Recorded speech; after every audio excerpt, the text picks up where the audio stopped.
Hey, Pretty Girl Club. Welcome back to the social climbing series. And today we're going to talk about how queens cannot hang out with peasants.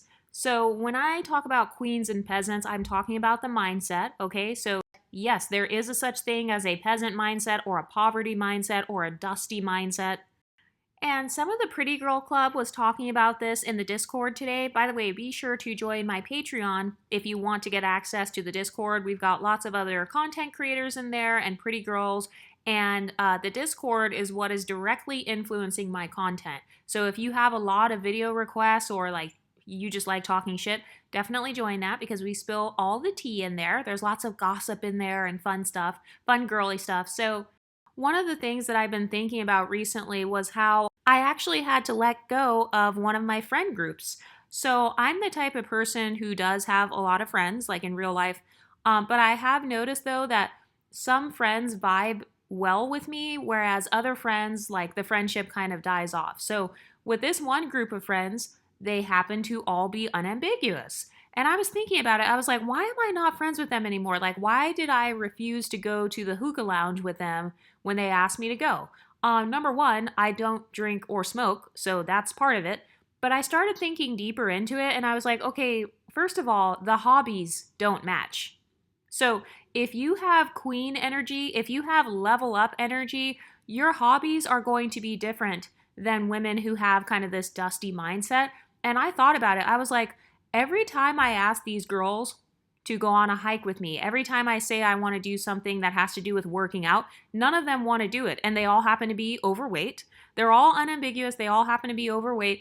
And they will tell me every time they see me, they'll be like, oh my God, you always look so good. Like, I need to go on a walk with you. And then I will text them and be like, hey, do you want to go on a walk? Suddenly it's, I'm tired. I don't have time. Or I stayed up late. I'm hungover. I can't go. So I eventually was like, okay, I can't hang out with these women anymore because their hobbies and their actual lifestyle does not even match up with mine. Number two, reason that I stopped hanging out with them, they are all in survival mode. They spend their free time doing a lot of recreational drugs, like smoking a lot. I do consider weed smoking to technically be a drug. I know that people do it for medical reasons, but these friends, they're not doing it for medical reasons, okay? They are very able bodied. There's nothing wrong with them. They don't need this substance to survive. So, this really taught me a lesson about how when you are living a soft life, you're not going to vibe well with women who are in survival mode. And you can always tell if a woman is just trying to survive based on what she does in her free time. When they were not working, they would be arguing with their boyfriends. Like one of them, she has a cheating, dusty boyfriend. So he's constantly cheating on her.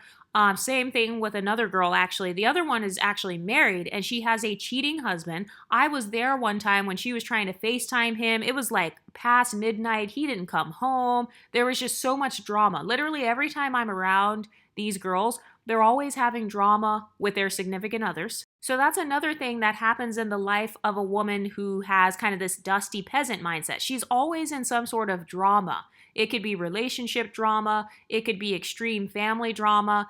And if you hang out with those types of women, you're going to eventually get caught up in that drama because next thing you know, now she doesn't want to bring her fiance around because he might be looking at you. Meanwhile, you're just minding your own business. You would never even look at him twice because he's dusty. But now your friendship is being torn apart because she is insecure and male centered. One of the things that you'll learn on your social climbing journey is that everybody can't go with you. Everybody cannot make it into being social royalty.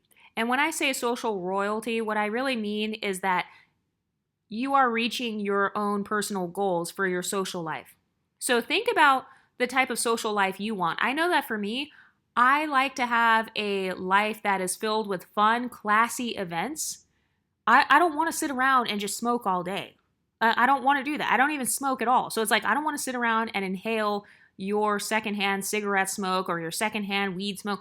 I don't want to sit around and then your kids are just running around and stuff. Like they're throwing things, or maybe you have an animal, like you have a dog that's like unruly. You didn't train the dog, so it's peeing everywhere. It's humping everything. It has fleas and ticks and stuff. I don't want to hang out in that type of environment. So women that have kind of this peasant mindset. They're constantly in survival mode, and there's nothing soft about their life. Their lives are hard. They're living in a constant state of trauma. They literally have PTSD. I don't have social PTSD. I love socializing. I love going out. I love meeting new people. So I don't have a fear of colorism. I don't have a fear of texturism. I don't have the fear of featureism. I don't have the fear of fat phobia. Oh, yeah. By the way, when it came to this group of friends, we actually went to this lounge before. It was a hookah lounge, of course. Like I said, I don't even smoke hookah. I don't do anything with hookah, but I went because I was like, you know what? It's my friend's birthday, so that's fine. Let's go. So we went to this lounge. This woman, she literally could not get into the freaking hookah lounge because of her outfit. She was overweight. I'm sorry, I'm not trying to be disrespectful, but she was overweight and she was wearing like a see-through bodysuit. It looked like a one-piece swimsuit. So it was like a see-through bodysuit that looked like panties, and I didn't even notice it because she was wearing a coat and we were like sitting down. So when we were inside of the Uber, I wasn't paying attention, but she decided to take off her coat and she was basically wearing panties and like her stomach and everything was hanging out. You could see her nipples, you could see her stomach. She had rolls and shit. And then she didn't do her makeup or anything. Her hair was, so she had locks, but the locks were not like Chloe and Hallie's locks. They didn't look like that. They were more like, I don't know, they just looked different. They were more stiff looking or kind of like it didn't look like she styled them. I'll just say that. So we were about to go into this hookah bar, and apparently the hookah bar has a dress code, but I always dress cute. Like when I'm going out, I like to look cute. So I was wearing a cute dress. All the other girls were dressed pretty cute. But of course, one of the girls decides to wear a see-through bodysuit. And the guy at the front, he was an unambiguous dark-skinned black man. He was like a gay guy. He was like, you can't go in with that. Talking to my friend who was overweight with a see-through bodysuit. And then what do you think happened? Of course, they wanted to blame it on colorism, texturism, featureism, anti-blackness. They started getting mad at the guy at the door. And I was like, oh my God. See, this is the type of stuff. This is the type of drama that I don't want to deal with. I take care of my body. I like to take care of how I look and like how I'm perceived, because the way that you are perceived by others, that actually helps you to understand what your social climbing strategy is going to be. So I'm just going to assume that this girl wanted to be perceived as sexy. Okay, that's fine. If you want to be perceived as sexy, that's not a problem, but there's a certain way to go about it. Wearing a see-through bodysuit with panties when you're 250 pounds and 5'1", that is not going to help you to social climb.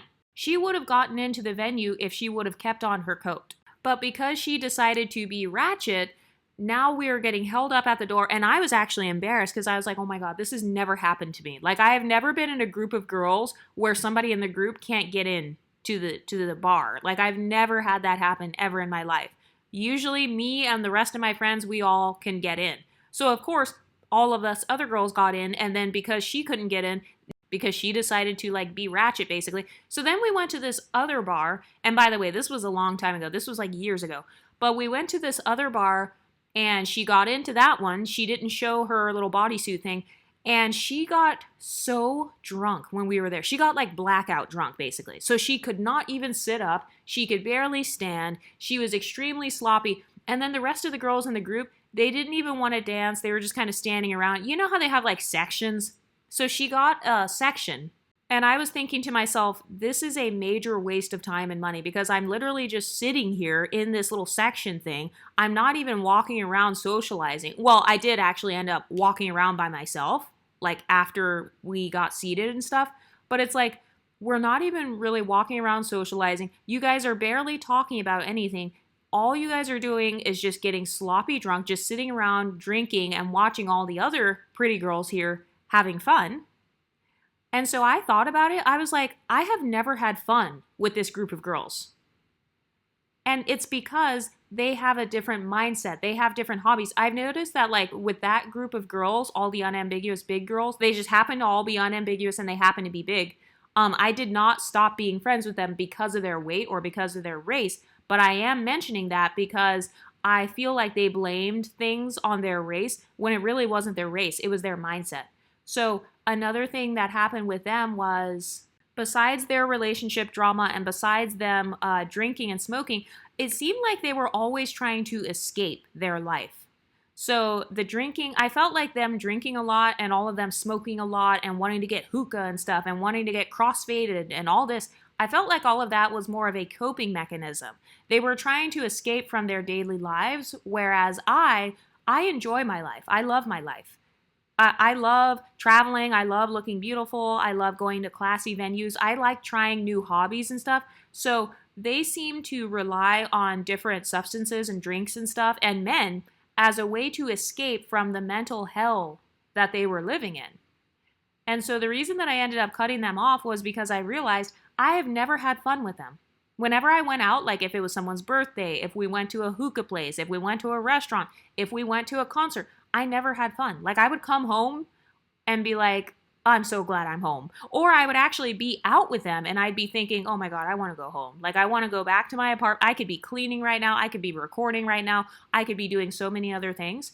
So that was actually a valuable social climbing lesson. Everyone can't come to where you want to go socially. Every woman does not fit in classy settings because of their mindset. You know how a lot of women, they struggle with imposter syndrome or they feel like they don't belong? Yeah, that's because they don't belong. It's because their mindset prevents them from being able to have that fluid identity. I'm not even talking about race right now. I'm talking about socioeconomically. Have you ever been around a woman and you can tell that she's not used to being in classy spaces? Because when you go with her to somewhere classy, she'll start complaining or she'll be like, why is everybody looking at me? Why ain't nobody talking to me? Why ain't nobody serving me? Like she'll come in, she'll instantly start complaining and it's like, sis, this is not the setting to be a loud ass bitch. This is not the setting to be shouting from the top of your lungs about how bad the service is. I realized that I don't like hanging out with women who don't have the same types of privileges I have, the same types of social experiences that I've had, because let's be honest, different privileges lead to different social experiences. Okay, so if you have, let's say you have pretty privilege, you have thin privilege, you have proximity privilege in terms of like where you live, your geographical location is amazing, you live in a beautiful, nice neighborhood or something like that. You have different social experiences versus someone who has only been in monocultural spaces, or they've only lived in their teeny tiny small town or their small suburb. So I've noticed that like my style is very multicultural. I like being in spaces where there's everybody. It's not just all black people, all white people. No, I like being in a diverse space. Also, I don't care about being the darkest person in the room. Because I've actually had friends. I've had unambiguous friends who happen to be dark skinned, and they will actually comment on how they are the darkest person in the entire restaurant, or how they're the darkest person at the entire festival. They're the darkest person at the concert. And I'll be thinking to myself, okay, so now you just told me that basically I can't bring you then. Because if us going to a classical music concert, if that makes you feel insecure about your skin tone, all you're doing is putting a damper on my time. Like, I came here to enjoy European culture. I came here to enjoy the music. I came here to enjoy the show. I didn't come here so that I could receive validation for my skin tone. So I can't even hang out with women who have this mindset of, I can only be around people that look like me. Okay, well, if that's what you want to do, that's fine. Go back to your monocultural spaces and don't get mad if I don't want to hang out with you anymore. Another thing about women who have this peasant mindset is they will try to make you feel inferior to non-black people, or they'll try to make you feel inferior to people who are wealthy, like wealthier than you or something. They'll be like, what you doing over there? Oh, you think you're rich. Like I had one friend, I told her that I was going to like this fancy perfume shop. I was like, oh yeah, I'm going to go down the street. I'm going to go buy some designer perfume from that new perfume store that opened. And she was like, oh, so you think you're rich. And I'm thinking to myself, bitch, I just want to get a nice perfume. I saved up my little $100 so that I could get a nice perfume. Like, what are you even talking about? First of all, thinking you're rich or having a rich mindset, that's not even a bad thing. So the fact that she was making fun of me for going to a fancy place to buy something as simple as a perfume, which is really not even that expensive. Expensive perfumes are what, like maybe a couple $100 at most? So that you don't even have to be rich to buy that. You just have to save up a couple $100. But that's exactly the mindset I'm talking about. It's that peasant mindset. It's the crabs in a bucket mentality. And so a lot of these women, they'll get mad when you don't want to hang out with them, and then they'll call you bougie and stuck up. But it's like, well, I guess I am bougie and stuck up. I'd rather be called stuck up than be called dusty or a peasant or a bum or being at the bottom. I'd rather be stuck up and have a superiority complex than an inferiority complex if I had to choose. Like, let's be serious here. If you had to choose between having a superiority complex and having an inferiority complex, which one would you rather have? I would rather think I'm better as opposed to thinking I'm worse. In terms of manifestation, for those of you who believe in manifestation and alchemy and transmutation or faith or whatever, I mean, let's be honest, I'd rather have the faith in myself that I am the shit. If I had to pick a flaw, I would much rather have a superiority complex than an inferiority complex. Because at least a person who thinks they're superior, they have a lot of audacity. Think about like Kanye West, think about Beyonce, think about Rihanna and people like that, Donald Trump. Think about all of those people, Steve Jobs. All of those people have been accused of having superiority complexes and thinking they're better. Tyla is another one. Ice Spice is another one. A lot of those people who actually become successful, they have been accused of thinking they're better. And technically, they do think they're better. That's why they're going after being a rapper and stuff. It's because they think they're better at rapping than the other rappers.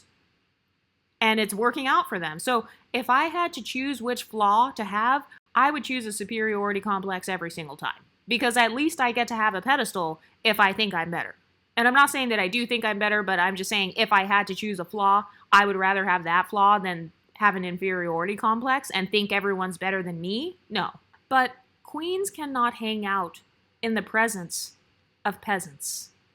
Because people who have a peasant mindset, they have a scarcity mindset. They have a poverty mindset. They have a crabs in a bucket mentality. And some of these people are members of your own family.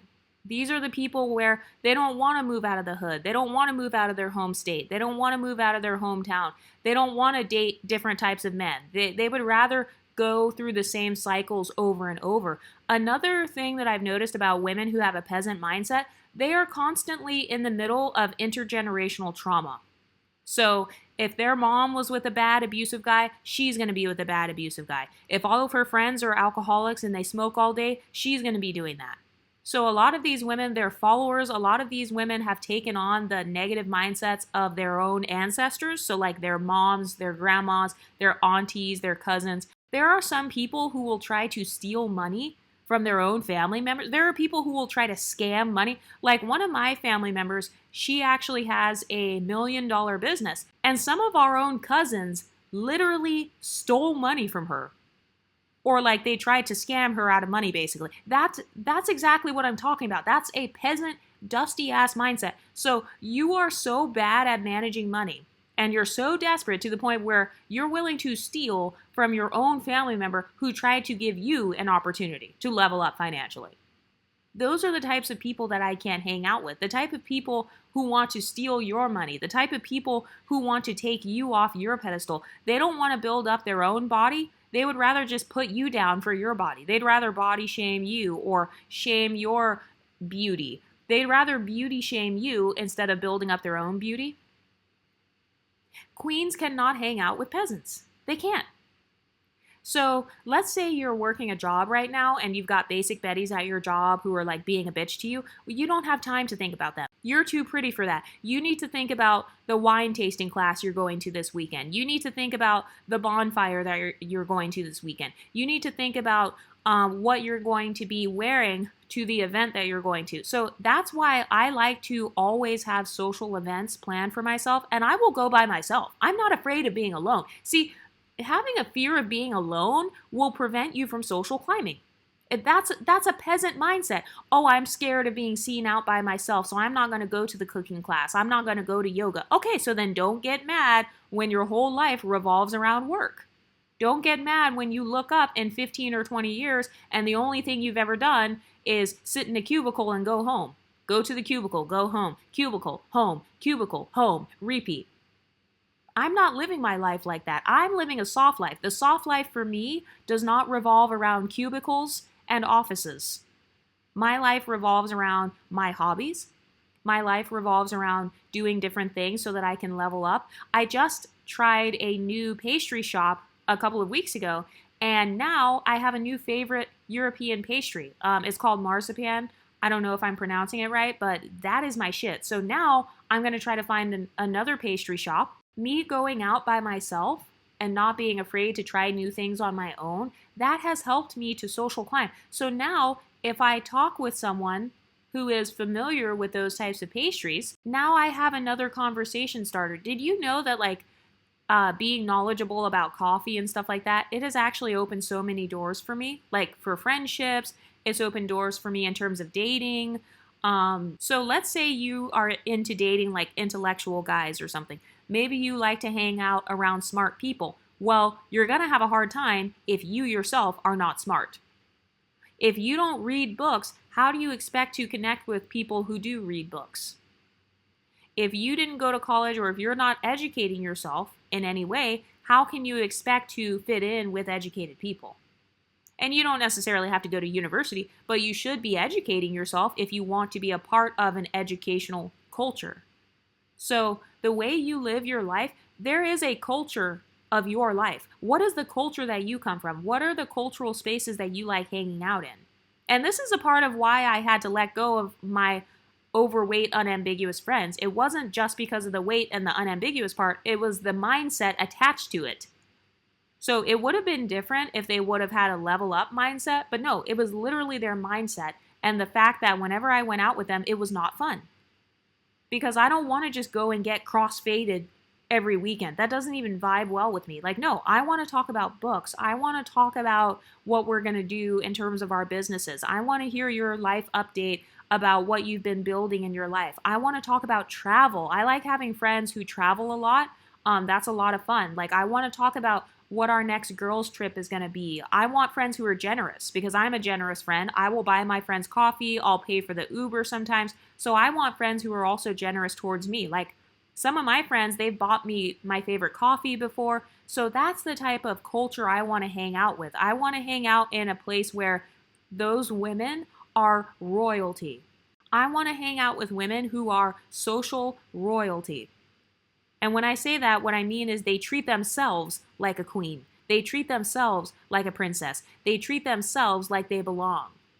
They love themselves. They love their own bodies. They love their hair. They love, they're doing all of these things to care for themselves. I love hanging out with friends who like going to the spa because we can have a spa day together. I've had friends where they will ask me like, hey, have you ever tried this spa? Like, do you want to have a girls hangout day where we all go get a massage and stuff? So I like friendships like that because that vibes well with the type of lifestyle that I want to live. I have way more to gain from hanging out with leveled up women versus leveled down women because, for example, one of my friends, she's the one who told me about all these different spa treatments. I had no idea that they had that many different treatments, and I talk about them over on my members page, so be sure to join that if you're interested. But if it weren't for one of my friends talking about how she does her skincare and her facials and all this different stuff, I would have had no idea how to search for that stuff and how to get coupons for it. I would have had no idea.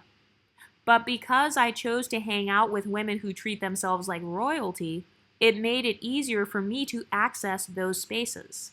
So I want to do a little exercise with you really quick. I want you to think about the most leveled up version of yourself and the most leveled up friend group. What kind of friends do you want to have? What do you want them to look like? What kind of hobbies do you want them to have? So I know for me, I love having friends where they like going to the beach, where they like having little picnics or little sleepovers. I like having friends who are good at planning because they're going to be fun. I don't want boring ass friends. That was another thing about the other friend group that I had. It was boring when I was hanging out with them. It's like, I don't want to just sit here and watch you get drunk. That's not fun. I want to have fun conversations. I want to take a day trip to the amusement park. I want to go skating. I want to do going to one of those Christmas festivals. I want to go to the petting zoo. I want to go horseback riding. Those are the types of things that I want to do with my friends. So I want you to think of some friendship activities that you've always wanted to do because that will help point you to what your friendship type is. But have you ever had to cut off a group of friends? Have you ever had to distance yourself from basic betties? What do you ladies think? Let me know in the comment section and I'll talk to you next time. Stay pretty, ladies.